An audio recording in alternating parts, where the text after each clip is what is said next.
O pão nosso de cada dia, nossa meditação diária na Palavra de Deus. Especial Hebreus com Pastor Sinésio Santos.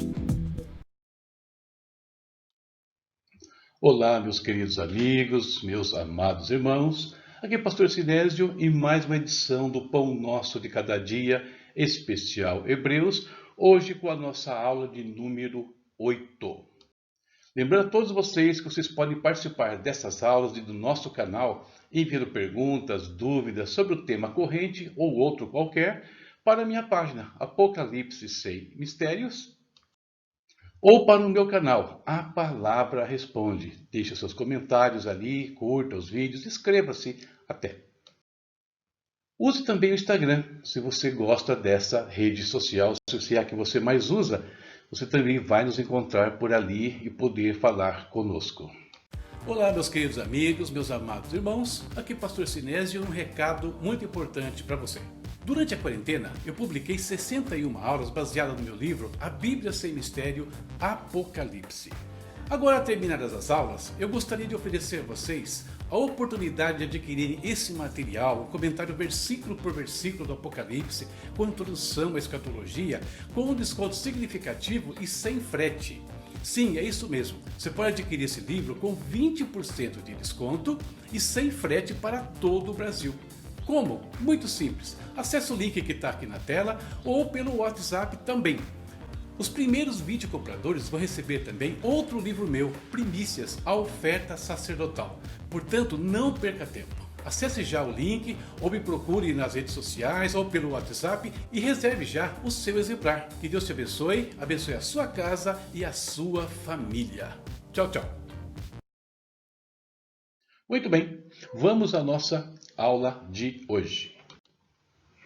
Reflexão anterior, ainda no tema Cristo superior a Moisés, nós falamos sobre a advertência contra a incredulidade. Hoje nós vamos finalizar esse tema, Cristo superior a Moisés, falando sobre um descanso sabático para o povo de Deus. Epístola aos Hebreus, Cristo superior a Moisés, esse é o nosso tópico, e então um descanso sabático para o povo de Deus, capítulo 4, versos 1 ao 13. O autor da carta continua a sua exortação, derivada da sua explanação acerca da superioridade de Cristo em relação a Moisés. Por isso ele continua a analogia entre os caminhos dos israelitas, seus erros, consequências, o que fez com que muitos deles ficassem pelo caminho. Da mesma forma que isso aconteceu lá, na nova aliança, existem perigos. Ele está comparando as duas situações. E esses perigos podem deixar fora os filhos da promessa em relação ao Evangelho. Ou seja, o perigo que aconteceu com Israel também ronda a igreja de Cristo. E quais são esses perigos? Eles citamos alguns, né? Negligência, incredulidade e apostasia. As exortações agora desse tópico estão divididas em 6 partes, tá? E elas nos fazem refletir sobre a nossa caminhada rumo ao reino eterno, rumo ao descanso eterno que Deus preparou para aqueles que o amam. Primeira parte, temor, versículo 1. Olha o que diz. Temamos, pois, que porventura, deixada a promessa de entrar no seu repouso, pareça que algum de vós fica para... A situação de hoje também demanda temor. Por quê? Porque a incredulidade pode nos atingir enquanto filhos de Deus. E quando ela nos atinge, ela provoca as mesmas coisas que o passado. Ou seja, desobediência, pecado, nos leva a se opor a Deus. Segundo ponto, a palavra mais fé anula a incredulidade. Versículo 2. Porque também a nós foram pregadas as boas novas, como a eles, mas a palavra da pregação nada lhes aproveitou, porquanto não estava misturada com a fé naqueles que a ouviram. Diante da incredulidade, nós precisamos pedir socorro a Deus. Eu cito aqui Marcos 9, 24. Aquele caso onde o menino estava enfermo, o pai leva ele até Jesus. E o pai diz a Jesus, Senhor, se tu puderes. Aí Jesus responde, se você puder crer. E aquele pai, Senhor, eu creio, ajuda a minha incredulidade. Então, quando nós percebemos traços de incredulidade no nosso coração, rondando a nossa vida, não precisamos nos envergonhar, temer, nada disso. Só precisamos pedir socorro a quem pode aumentar, estimular a nossa fé com o seu toque. No caso, o Senhor Jesus Cristo.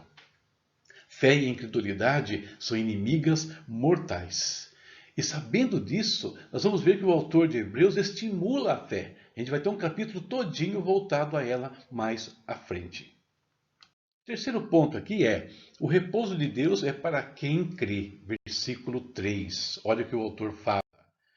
Porque nós, os que temos crido, entramos no repouso, tal como disse. Assim jurei na minha ira que não entrarão no meu repouso, embora as suas obras estivessem acabadas desde a fundação do mundo. No capítulo 11, como eu disse agora há pouco, nós seremos bombardeados por uma lista enorme de heróis da fé. Homens e mulheres, alguns conhecidos, outros anônimos, mas que entraram no descanso de Deus porque não esmoreceram na sua fé, permaneceram firmes, conforme por 2 vezes o autor já nos alertou. Quarto ponto, o nosso descanso não é aqui. Vamos ler mais 3 versículos. Porque se Josué lhes houvesse dado repouso, não falaria depois disso de outro dia. O nome Josué, no hebraico Yoshua, é o mesmo que Jesus, Yeshua. Ambos significam Jeová é salvação. E a coisa interessante é que tanto Josué quanto Jesus estão levando, ou levaram ou estão levando o seu povo para o descanso eterno. Josué para a terra prometida, depois de sair da escravidão. E Jesus nos lidera rumo a Canaã celestial, o descanso, o reino eterno que Deus preparou para o seu povo, como nós vimos aqui, desde a fundação do mundo. Josué, como vimos então, nos dá o descanso terrestre, Josué 1, 6 e 11. E Jesus, o descanso eterno, Hebreus 12, 22. A gente vai falar isso lá na frente. Versículo 9. Portanto, resta ainda um repouso para o povo de Deus.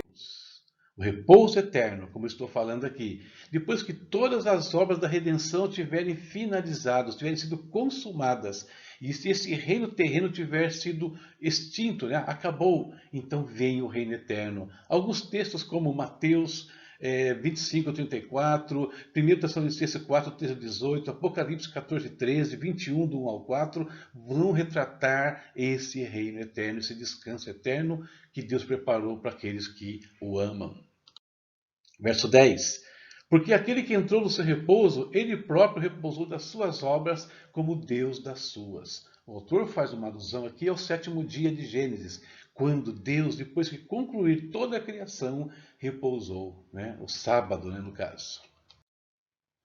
Barnes, um teólogo importante, define assim o descanso de Deus. Primeiro, a cessação de todo o trabalho secular ou ministerial, ou o descanso semelhante ao de Deus, ficando livres de cuidados e ansiedades. Tudo se passou, Fala lá o livro do Apocalipse.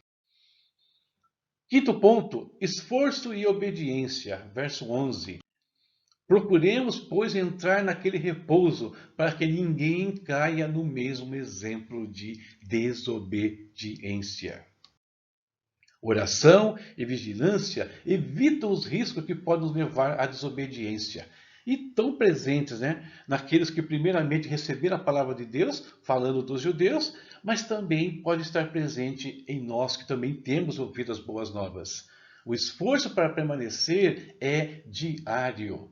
Aquele que perseverar até o fim será salvo. Jesus falou, os apóstolos falaram. Aqui na carta já vimos lá por 2 vezes o autor exortar a mesma coisa, tanto no capítulo 3 quanto no capítulo 4. E o último ponto, não podemos enganar a Deus. Versículos 12 e 13, versículos bem conhecidos até. Porque a palavra de Deus é viva e eficaz, e mais penetrante do que espada alguma, espuma de 2 gumes, e penetra até a divisão da alma e do espírito, e das juntas e medulas, e é apta para discernir os pensamentos e intenções dos corações, ou do coração. Versículo 13: E não há criatura alguma encoberta diante dele. Ante todas as coisas estão nuas e patentes aos olhos daquele com quem temos de tratar. O temor aumenta quando nós lemos esse texto. E somos informados aqui como age a palavra de Deus sobre nós. Ela perscruta o mais íntimo do nosso ser. Isso nos lembra um pouquinho do Salmo 139, né? Senhor, tu me sondas e me conheces. E ali o salmista fala de todas as situações nas quais é impossível que ele se esconda de diante da presença de Deus. E que ele clama lá no final: vê se há em mim algum mau caminho e guia-me pelo caminho eterno. Esse temor que nós temos que ter aqui também, ao saber que a palavra nos penetra tão profundamente e nos revela, né, diante de Deus, mostra claramente quem nós somos. Nós não podemos simplesmente, como eu coloquei aqui no texto, né, nos transvestir de uma roupagem religiosa. Não, nós temos que efetivamente, absolutamente, ser filhos de Deus. E por que não podemos ser assim? Porque o Senhor tem um conhecimento universal, global, pessoal de cada um de nós. Ele não está em progresso, né, constante progresso, nem mesmo alcançou um progresso. Ele é conhecedor de todas as coisas. Simplesmente isso, de eternidade a eternidade. A onisciência é um dos atributos de Deus. Portanto, queridos, fechando aqui a nossa aula de hoje, nós terminamos mais uma advertência do autor da epístola.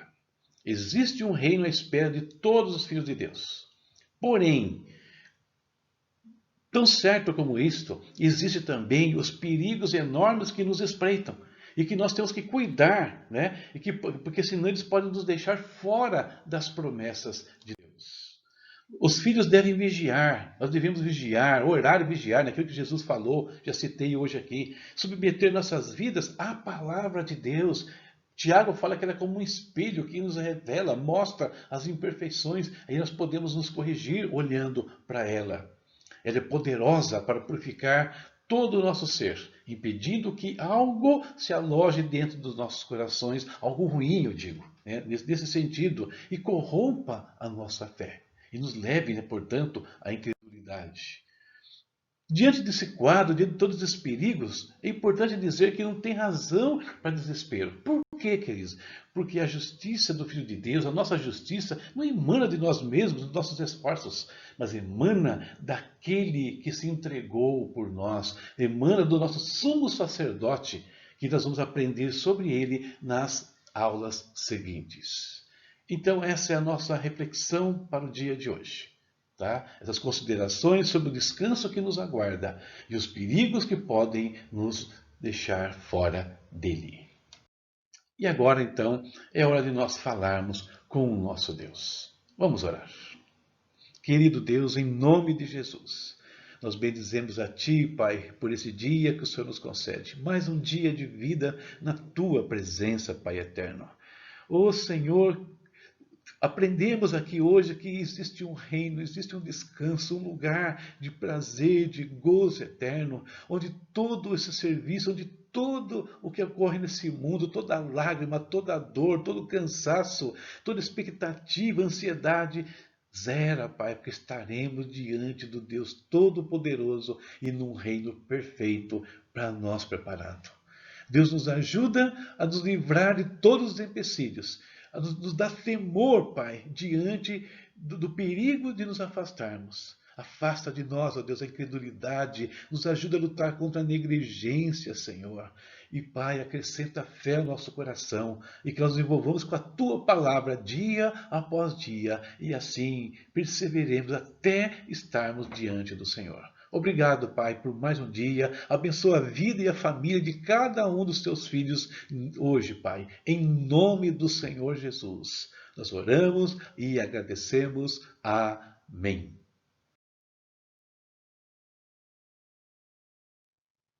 Muito bem, terminamos a nossa aula de hoje. A partir da próxima reflexão, tema novo. Cristo, o grande sumo sacerdote. E vamos falar sobre a advertência contra a apostasia agora. Tivemos uma contra a incredulidade e agora vamos falar sobre a apostasia. E nessa primeira aula eu vou trazer algumas definições, falar um pouquinho sobre o que é, afinal, a apostasia. Tá bom? Deus te abençoe e até a próxima, se Deus quiser.